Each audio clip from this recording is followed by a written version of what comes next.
Hi, this is Sarit Switzer, and welcome to the It Is Taught podcast, a podcast devoted to the teachings of Rabbi Shneur Zalman of Liadi as recorded in his most famous work, the Tanya.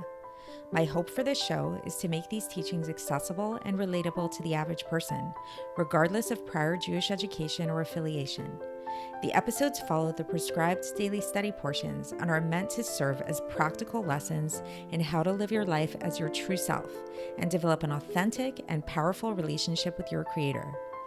I have personally experienced the effects the study of this work has had on me, and I'm excited to share what I can of this knowledge with you. So please join me on this journey of learning, self-growth, and connection with your source.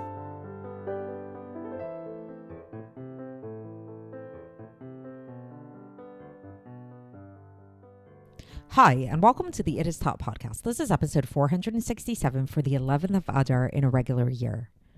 So one of the themes over the past little while in Tanya, if you've been paying attention, is the idea of sadness and how to get away from this poison that we call sadness, or maybe even more extreme, we could say depression.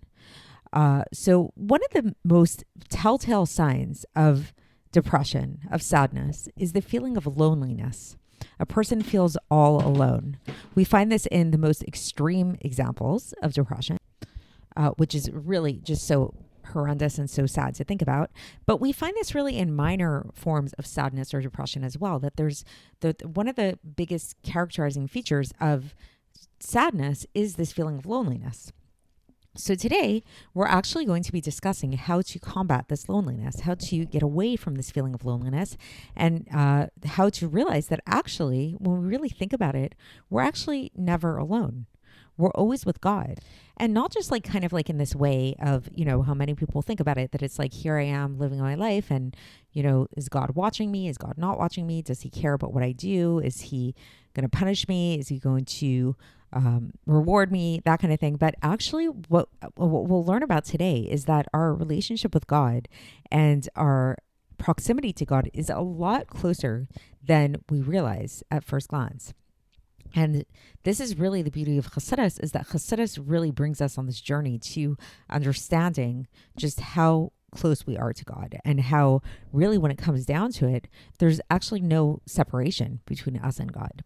So this is a new chapter today that we're beginning. This is chapter 33 of Likkutei Amarim.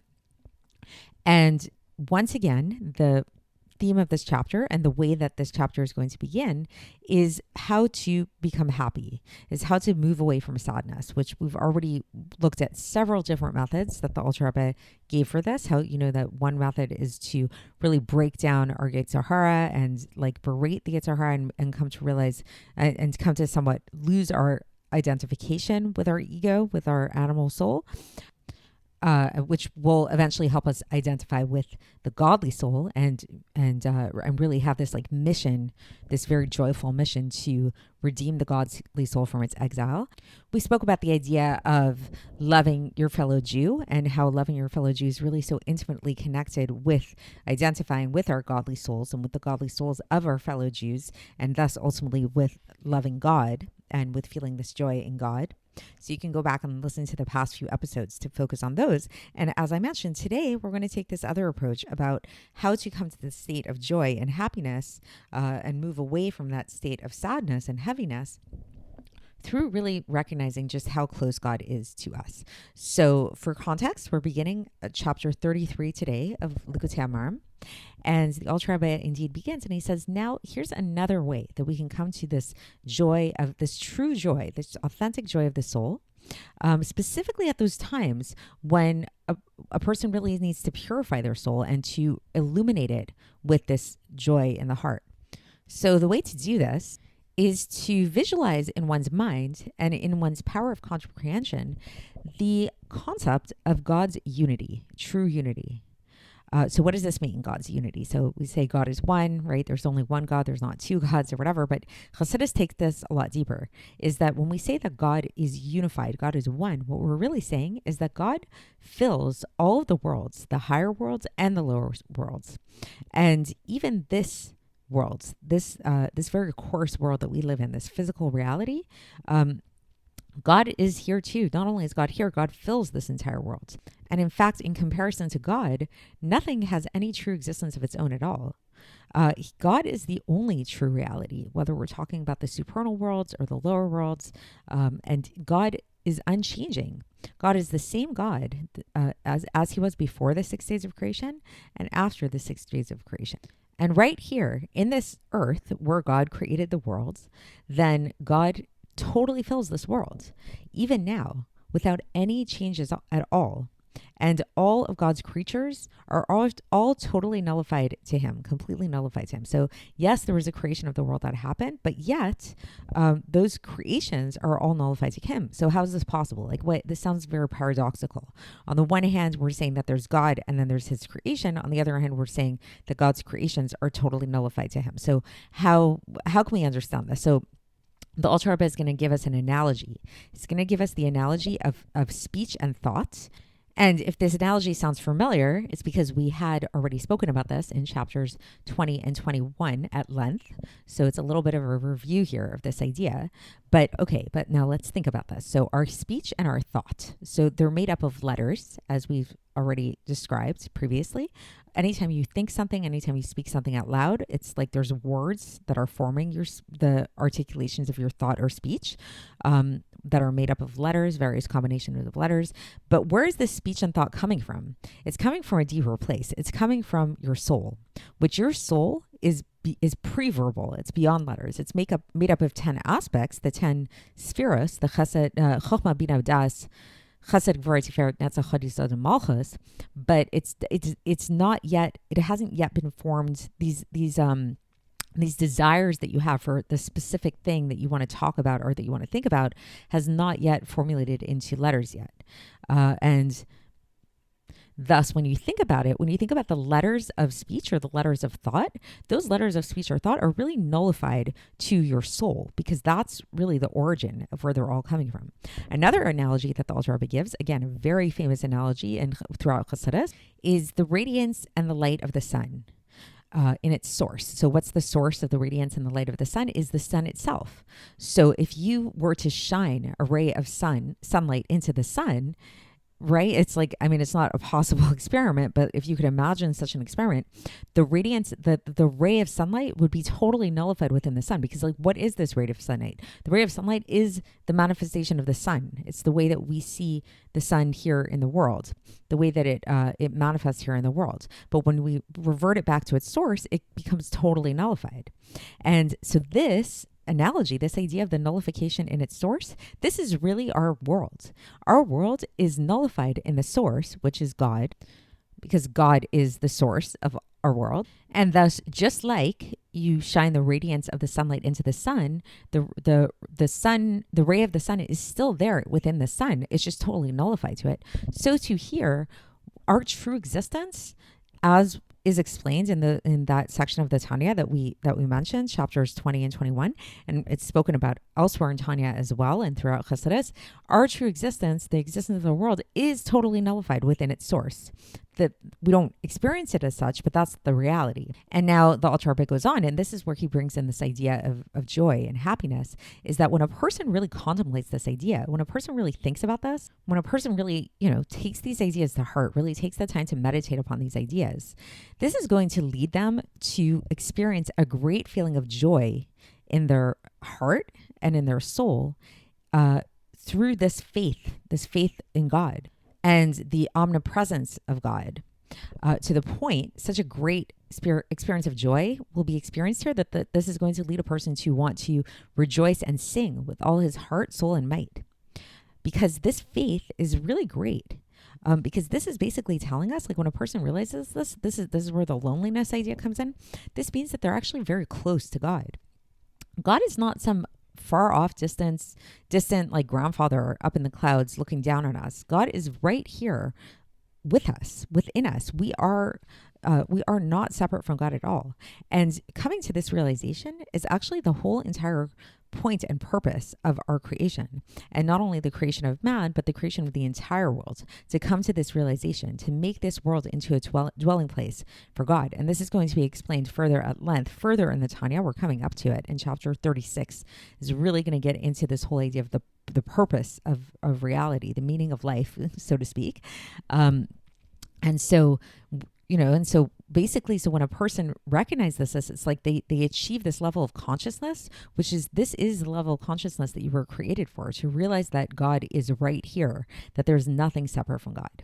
And the joy that this can be likened to, says the Alter Rebbe, is like, let's say if you had like a very common person, like just like a simple folk kind of person who was brought in to be close to a king, to a very high status king, and not only that this king actually lives right within him. So it's like, maybe like what comes to mind for me about this is, I remember, totally lahavdil, but I have a good friend of mine who was telling me that she once stayed in the same hotel as Michael Jackson.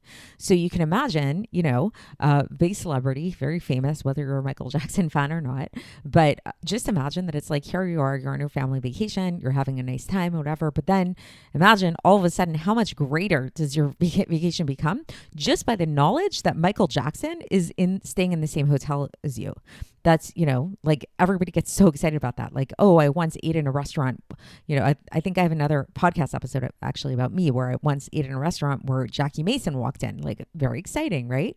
So this is like so much more than that. This is like this realization that forget about celebrities, forget about politicians, forget about kings, even just like physical kings. We're talking about God here. God is above all of that. And God is here with you. And you're not only just like staying in the same hotel as him, you're actually staying in his house.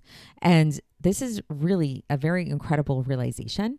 And obviously, it takes a certain refinement and a certain really strong depth to come to appreciate this. But that's why we're learning Chassidus, is to try to develop this sensitivity and try to develop this appreciation for this idea. And what the Alter Rebbe is basically telling us here is that when you do really come to appreciate this idea, when you really come to understand this idea that you are living here in God's home, and that's what this world is, this will lead to a very tremendous sense of joy. And then just really to illustrate the point of just how amazing this is, again, we're using the idea of celebrities. I think that's like a modern day kind of equivalent that we could have it. It's like, imagine you see a celebrity. Imagine if Michael Jackson were alive, would you feel comfortable just going up to him? There tends to be this sense of intimidation, of fear when we see a celebrity, when we see a president, a king, a physical king or something, the Queen of England, those kind of things. So too, when it comes to God, there's a citation here that the Alter Rebbe concludes with from Yirmiyahu chapter 30, verse 22, where it says, Ki mihu zeh asher arav libo lageshet elai ne'um Hashem. For who is the man who dares to approach me, says God. So it's like, on the one hand, we're saying that God is this very intense, almost like intimidating figure. Like he's, more than celebrities, more than kings and queens, more than politicians, anything like that. But yet that God, we're actually so close to that God, and that God is here with us, and we are living here in his home. So that's the end of the section for today, and we're going to continue along these lines tomorrow. And again, I just want to emphasize this point that, I know for me personally, it's like sometimes I learn about these things and it sounds very nice in theory, but I don't necessarily, like, if I'm honest, I'm like, am I really feeling this like, oh wow, amazing, like feeling after learning it? Like, it still seems kind of abstract to me, and that's okay, because Chassidus is really a journey. And I think that one of the beauties of Tanya is that what it does is it really transforms you by telling you what is possible. So what the Alter Rebbe is kind of telling us today is that this experience of joy is something that you can achieve, and something that is possible, and something that actually is very natural to attain when you really come to understand these concepts, when you really integrate these concepts. So hopefully that itself should be a motivation for us to continue to learn and to continue to try to the best of our ability to understand these ideas and to really integrate them into our being. So with that being said, I'll leave you there, and we will continue along these lines tomorrow. I'll speak to you then. Thanks for listening to the It Is Taught podcast, hosted by Sarit Switzer. This podcast is dedicated in loving memory of my maternal grandfather, Avraham Yitzchak ben Binyamin HaKohen of blessed memory. Music by Shoshana. If you enjoyed this episode and would like to support the show, please share it with others and subscribe on YouTube, Apple iTunes, Spotify, or wherever you listen to podcasts. And make sure to leave us a 5-star review. To find out more about the It Is Taught project, including more information on my soon-to-be published book, please visit our website, itistaught.com. To catch the latest from me, follow me on Facebook, Instagram, and Twitter. Looking forward to speaking with you tomorrow, and until then, have a great day.